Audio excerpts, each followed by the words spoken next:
Dans le premier chapitre de Les Queues de Belzébuth à son petit-fils, l'auteur commence par réfléchir sur la tendance universelle des gens à invoquer des mots sacrés en commençant quelque chose de nouveau. Il évoque le poids des traditions et des croyances religieuses dans cette démarche. L'auteur, se lançant dans une nouvelle aventure qu'est l'écriture, exprime sa réticence initiale et évoque les circonstances qui le poussent à écrire malgré lui. Il dévoile sa propre méthode inhabituelle de commencement, rompant avec les normes habituelles, en donnant un aperçu de sa personnalité et de sa pensée non conventionnelle. L'auteur souligne également sa perception de l'honnêteté et de l'intégrité, révélant son intention de délivrer un avertissement avant même de commencer à raconter son histoire.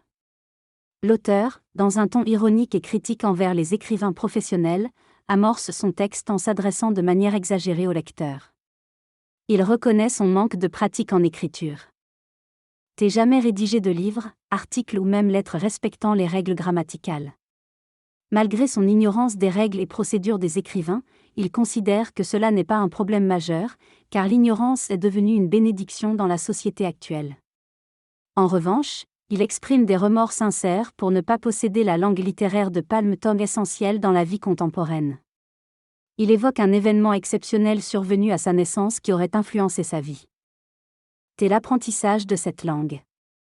L'auteur finit sur une note d'autodérision en admettant que ses efforts éducatifs ont été vains, et exprime humblement sa gêne pour cette lacune linguistique.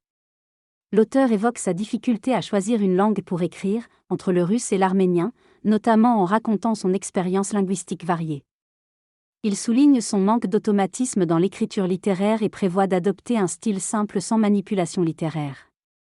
Il fait référence à des personnages et proverbes orientaux, comparant différentes langues à des usages spécifiques. L'écrivain exprime son désarroi face à sa complexité intérieure et conclut par une réflexion sur le proverbe « Chaque bâton a deux bouts ».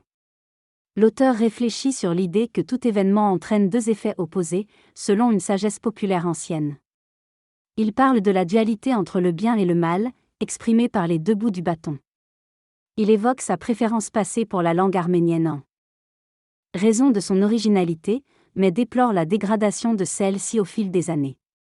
Incapable d'écrire efficacement dans ses langues maternelles, l'arménien et le grec, à cause des changements linguistiques et de la nécessité de traduction, il envisage d'écrire en russe et en arménien. Malgré ces défis linguistiques, l'auteur se montre confiant en sa capacité à s'en sortir, grâce à son expérience à surmonter les situations difficiles dans la vie. L'auteur exprime son engagement à ne pas utiliser un langage littéraire pompeux et à rester fidèle à sa parole en toutes circonstances. Il évoque son enfance marquée par un instinct profondément enraciné qui a évolué en un sentiment défini au fil du temps. Grâce à sa profession de professeur de danse, il a pris conscience des différentes langues et remet en question la nature de leur création. Il aborde également le sujet de la pensée humaine, distinguant entre la pensée par les mots et la pensée par les formes, influencée par l'environnement géographique, climatique et culturel de chaque individu. Il souligne comment les mots acquièrent des significations différentes pour chaque personne en fonction de ses expériences et de son origine. On vous a averti que la manière dont j'écris diffère de celle des professionnels habituels, et vous conseille de réfléchir sérieusement avant de poursuivre la lecture. Il prévient que mes écrits pourraient perturber vos sens et vos habitudes littéraires, pouvant aller jusqu'à affecter votre appétit et votre perception psychique. Malgré cela, il se sent convaincu de sa démarche et vous invite à assumer la responsabilité des éventuelles incompréhensions.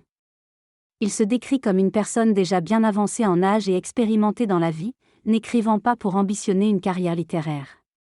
Il partage une anecdote sur un Kurde transcaucasien qui, subjugué par un fruit en vente, décide de l'acheter malgré ses moyens limités, basant sa décision sur une expérience de tendresse et son attachement à une certaine forme de principe.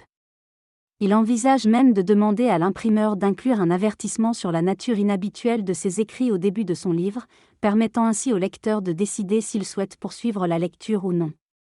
Que ce soit pour inspirer de la tendresse ou pour proposer une nouvelle forme littéraire inédite, il exprime sa conviction et son engagement envers sa démarche actuelle, affirmant que son parcours personnel est déjà bien établi et solide, malgré les éventuels obstacles présents, passés ou futurs.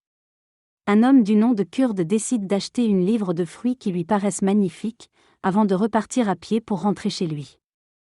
En chemin, Il s'immerge dans la nature environnante, inspirant l'air pur loin des villes industrielles. Il décide de se reposer et de manger du pain ainsi que le fruit acheté. Cependant, le fruit se révèle être des piments forts et malgré la sensation de brûlure, Kurde continue de